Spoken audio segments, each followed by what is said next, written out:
can cool it. Oh, that would have been great on camera. Was that on camera? That should go on.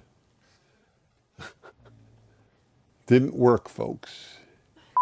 Okay, everybody, I'm Dennis Prager. This is the Fireside Chat, and I learned just now, number 208. I did not have to ask Megan the arm. Right? Right. The arm. You know, I'm reflecting on the fact that this is 208 weeks consecutively. That means during the height or the nadir of the lockdown, we were here every week. The crew and I, not masked and not in fear. The young people who are in the crew correctly had little or no fear because it is not a threat to young people, COVID. That's a fact. It's a fact. Anyone who denies it is lying to you. I stake my reputation on that fact, okay? Either they're lying to you or I am. Except I have been broadcasting 38 years. No one has ever said I lied once, even people who loathe what I say. I am as committed to truth as I am to my family. That's pretty deep, okay? So young people should not be wearing masks. Young people should not be doing anything different because they are not at risk of death. They're not even at risk of serious illness. This is anything other than that is misinformation. That's the irony. So it bothers me when young people are walking around scared. So that's the crew. From my perspective, I've been on therapeutics as prophylactics, like what is dismissed as a horse dewormer. It was actually made for humans and got a Nobel Prize, ivermectin, and vitamin D, and a whole host of things. And I've been as healthy as a horse. How's that? A wormless horse for the entire period of time. And by the way, I don't walk around with the preoccupation of not dying. I love life. I am a happy dude. I have a great life. I mean great. Between my family and friends and meaningful work and meeting terrific people and traveling around the world, I am as lucky a human as exists. But my purpose in life is not to avoid dying. My purpose in life is to live fully, not live forever. Big difference. And that's why I've never allowed fear to determine what I do. I've often given the example, probably here a long time ago, of when I would mention visiting Israel and people would call my radio show and they'd say, "Oh, Dennis, I would so love to visit Israel, but I'm waiting until it's safe." So I came up with the slogan that until it's safe means never. And that's a fact. Nothing's perfectly safe. Nothing. Now, you shouldn't take silly risks in life for no good reason, but you've got to live a full life. A full life involves risks. Having children involves risks. They could get sick. They could turn out awful. They could even die with horrible pain in any of those instances. But it's not a full life if you don't have a child. You could have a good life. You certainly could have a fun life, but it's not a full life. A full life involves marriage and children. People don't want to lead full lives. They want to lead pain-free lives. I've said this, I should say it almost every other week because it is so important, especially for those of you who are young and have not received good guidance in your life about how to lead your life. So let me get into an opening topic and then take your questions, which is the way I do all of the fireside chats. I don't know if you know this, but there's actually in the United States a Senate hearing on Instagram hurting, damaging young girls, teenage girls specifically, teenage girls with its Instagram photos of, I assume, other girls in sexy bikinis and the like. Is that correct? Okay. So there's actually a hearing.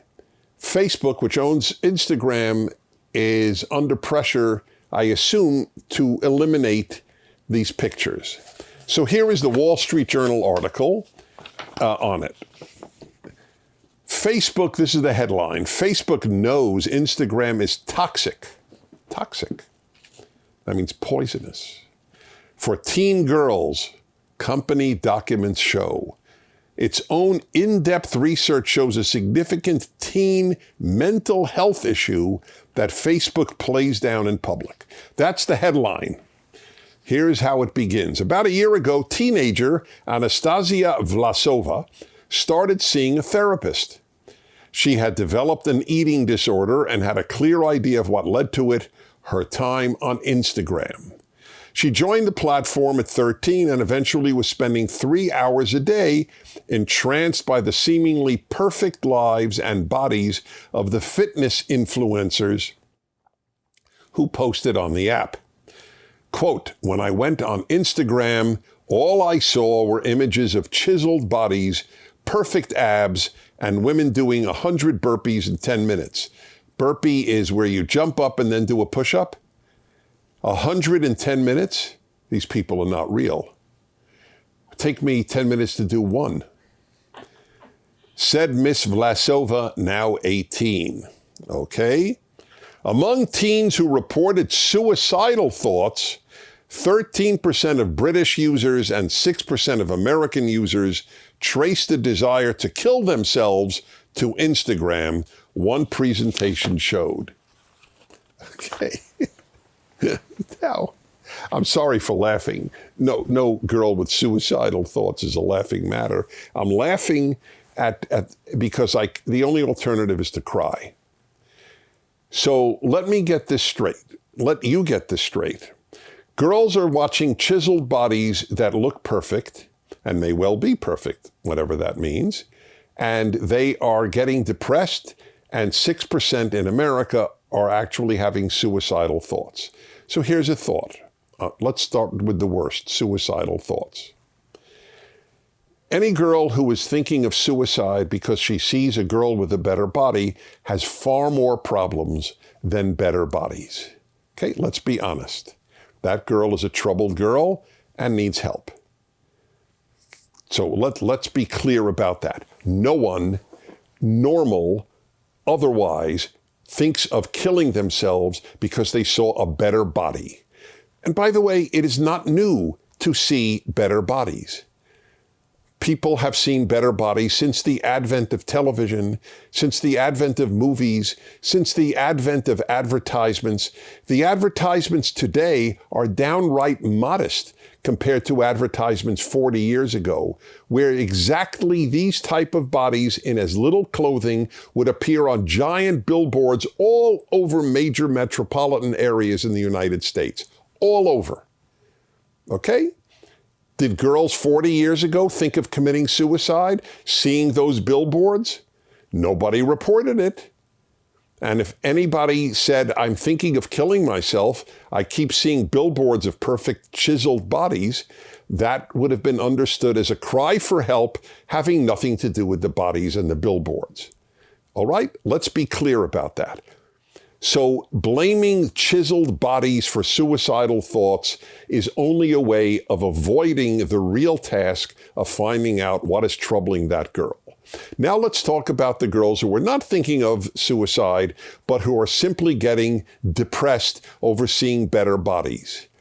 First of all, as the opening story in the Wall Street Journal showed, this girl at 16 was spending 3 hours a day, 3 hours a day, looking at chiseled bodies on Instagram. This girl has too much time on her hands, and her parents play no role in her development. What have you been doing for 3 hours? Studying Portuguese, learning piano, reading a book, talking to friends, arranging a barbecue? No, looking at chiseled bodies. Okay, this girl is bored out of her bloody mind, and she needs to fill it up. A PragerU presenter, Alain Lambert, he's a French-Canadian, very bright man. And he wrote to me recently, he said, Dennis, I've been thinking about it. A very big problem in the West is too much time. What a great point. I have talked about boredom as a major, major problem in modern Western life. Secularism plus affluence equals boredom. And that's true. And he added the free time factor. There's just too much free time. People who have to earn a living don't have 3 hours a day to look at Instagram chiseled bodies. They just don't. They're too busy working and or going to school or whatever else they're doing. She's obviously not doing that. By her own admission, it's 3 hours a day. One suspects it's more than 3 hours a day. That's her acknowledgement. I've spent 3 hours a day. That's the bigger problem. Next, who doesn't see better in life? Who doesn't? Who doesn't compare themselves to others? Everyone on earth compares themselves to others. Parents compare their kids to the other kids.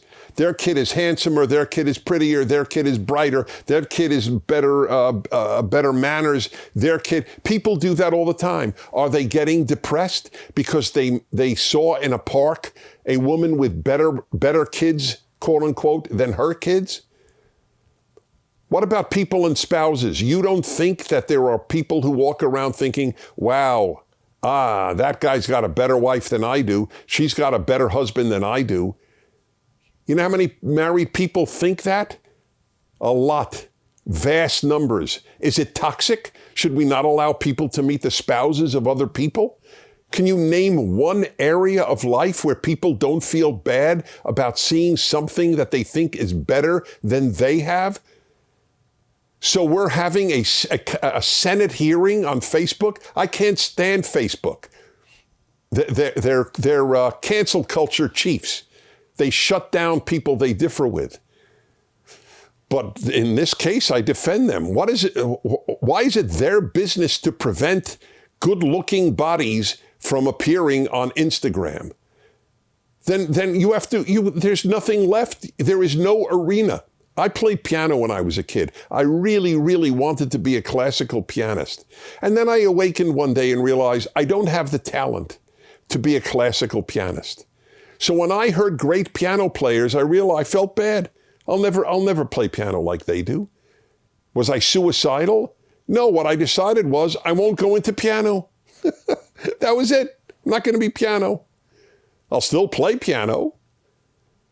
People should still take care of their bodies, but they don't have to obsess over it and get depressed because there are better bodies. The emptiness that this reveals is the problem more than any other single factor in this whole Instagram issue.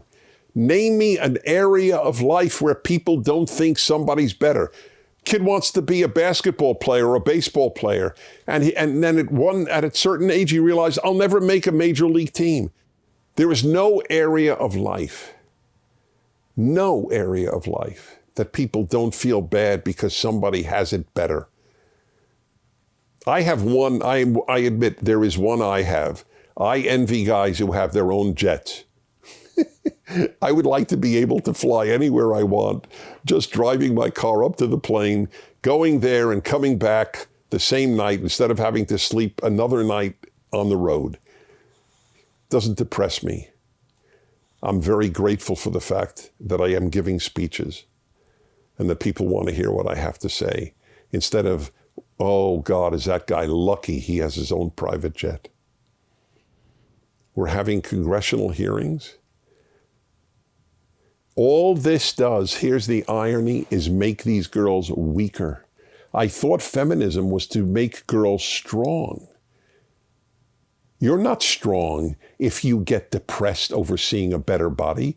That is strength, and you're going to be weakened if the government shuts down or forces Facebook to shut down Instagram. It'll just make girls weaker.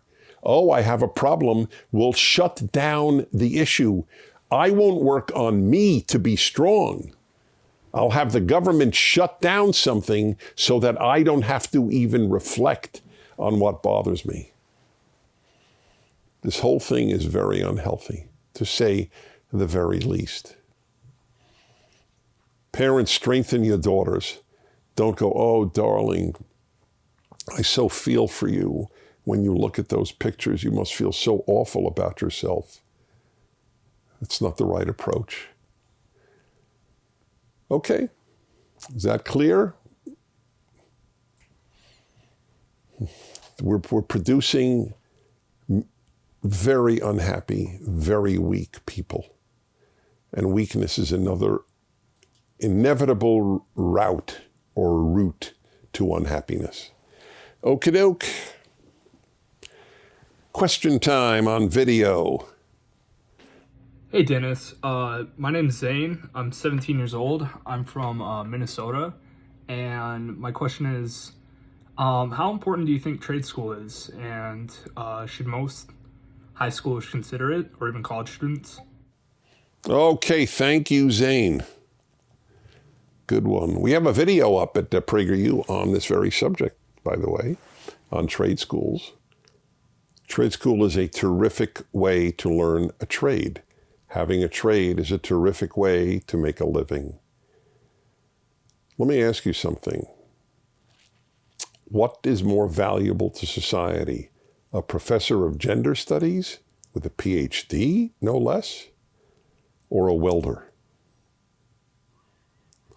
If we had no professors of gender studies in America, we would be a better society. If we had no welders, we'd be a much worse society. So I hope that answers the question in a nutshell. And now we will go to your questions that were sent in. Sienna, 45, Los Angeles, California, USA. Hello, Dennis. Thank you for sharing your wisdom. I am listening to Fireside Chat, episode 104, having listened to all 103 episodes preceding it. So this was from a while ago, I guess. My question concerns your comment about the number one person in your life should be your spouse, not your child. Is your view the same in this scenario? Okay, I will use fictitious names. There are two children from a divorced marriage. The father, John, is now married to Jane and sees the kids twice a week. Is that clear so far? He's remarried to Jane and sees his kids twice a week. Is it your view that John and new wife be the number one person to each other, despite the lack of time John has with the children from the first marriage? John has voiced feelings of guilt about the idea of putting Jane first. Also, John and Jane do not have children. Thank you. So when I have said you put your spouse first, it is in the normal condition of mother, father, children. All right? So you have added, obviously and totally understandably, a completely different condition where you do not have mother, father, and children in the house all the time. Rather, you have mother and father and children only twice a week. In that case, yes, it is completely understandable that at those moments, his number one preoccupation will be the children. Everybody understands that, and I'm sure Jane would too. And that pretty much answers that.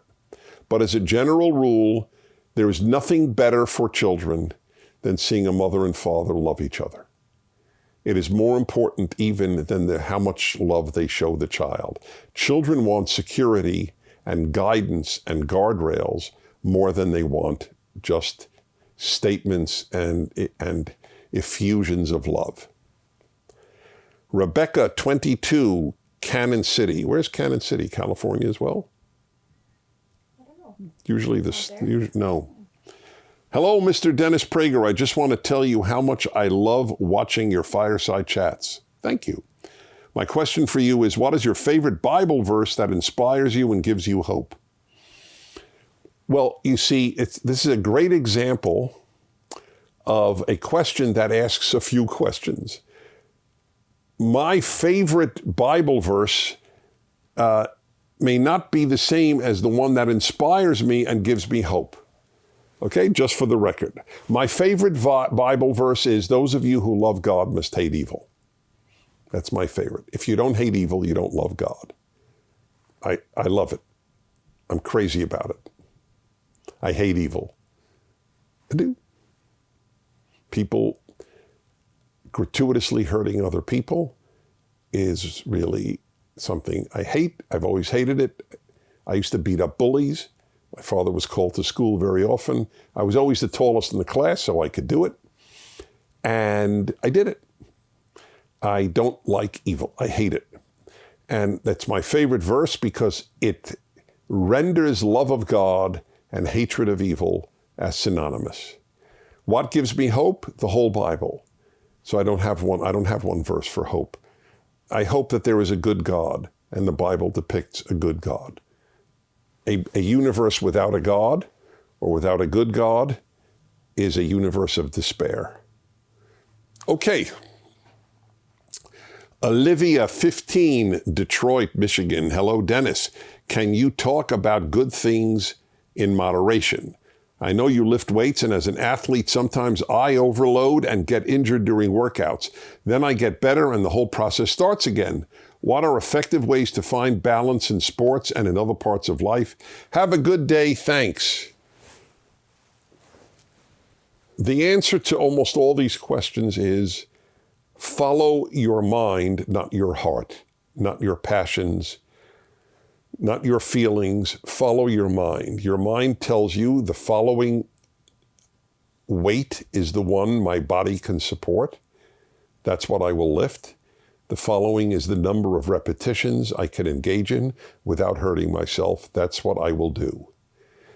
If you allow your feelings to determine how much and how often you lift a weight, you'll hurt yourself. That's true about everything in life.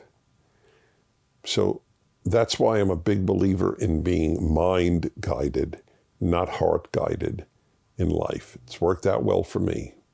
Jenny, 47, Indianapolis, Indiana. Dennis, my husband and I have spirited conversations around race, history, politics, etc. We recently had a discussion about systemic racism. Our experiences are different. He comes from the South. One moment. Okay. He comes from the south side of Chicago, and I come from a farming community in southern Indiana. His point is that the red line redistricting placed minorities in a situation that promotes poverty and not the same opportunity as those that were not affected by this plan. While no longer in place, it still has repercussions. What are your thoughts around this? I look forward to your insightful response. The notion that because a group was once hurt and discriminated against, it is a permanent feature of their lives is one of the ways in which the left hurts blacks. You have been so hurt in the past that you are continuing to be hurt. You are victims to this day of slavery that died 60 years ago. But I don't think that that's true. I think that government policies have hurt blacks. Government policies to help blacks have hurt blacks more than the slavery that existed 160 years ago. That slavery obviously hurt blacks more than anything, but I'm talking about today.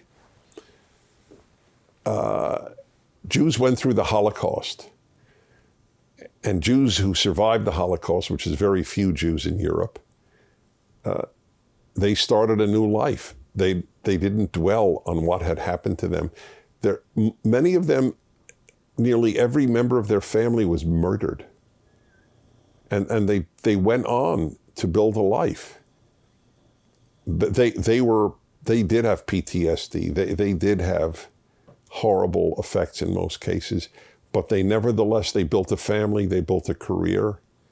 There was redlining against Jews in the United States. It was very common, no blacks, no Jews.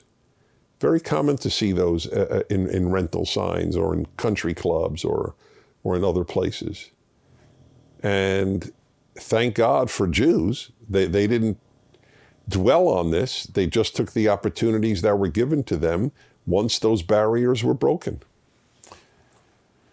Okay, that's a lot of this comes from guilt. Guilt is not a productive sentiment, or not a productive basis. Okay, young man, you know, he's recuperating from his surgery. He's doing very well, by the way. Good boy. That didn't work, but good boy anyway.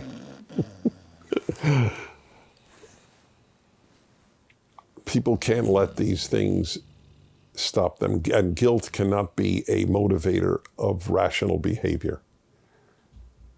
By the way, you can only be guilty of what you're guilty of. You can't be guilty of what others did. It's a very odd notion. I'm white, and therefore the whites who enslaved blacks make me guilty? Well, I'm white. My ancestors were in Russia, getting beaten up, I might add, while there was slavery in the United States. Why would I feel guilt over what not only did I have no role in, neither did my ancestors? And what about the whites whose ancestors were blown up in the Civil War fighting against slavery? Should they feel guilt too? It's a lot of Americans who died to end slavery in this country. What should their descendants feel? Malachi 52, Puyallup, Washington. You ever hear of Puyallup? I think so. You did? Mm-hmm. You? Can you talk about the left's current obsession with equity? President Biden claims he's approaching every decision from a perspective of equity, and that his administration will be making equity-based decisions. Okay, equity means that the results have to be equal, not the opportunities, the results. Not equal before the law, the results. So that's what they're doing in what was it? One of the colleges in this country, a professor is in terrible trouble. He's hated because he would not change the rules on grading blacks at his college. Because he respects blacks and doesn't have the contempt for blacks that the left has, who truly do believe blacks are inferior. I swear to you, I swear on a Bible, I believe that the left thinks blacks are inferior. The KKK and the left have a very similar view of blacks. And they believe that if you don't change the rules for blacks, they'll fail. Can you think of a more contemptuous view of a people than that? That's what equity means. Let's change the rules. Oregon Education Department says, let's not have any longer the belief that there is one right answer in math. So 2 + 2 is 4 for some, but for some it might be 5. And if those some are people of color, then that's the right answer, because we want equity. That's what equity is. And you're supposed to believe that that is helpful and good and right. Okay? I should end on a more cheerful note. A cheerful note is that here's a cheerful note. You are the captain of your ship.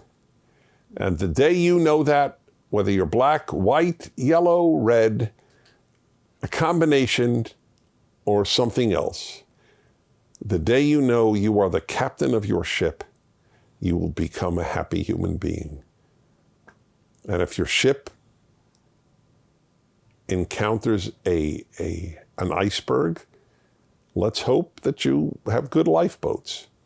And then you go on another ship. And such is life. I'm Dennis Prager. I'll see you next week. Thank you for watching this video. To keep PragerU videos free, please consider making a tax-deductible donation.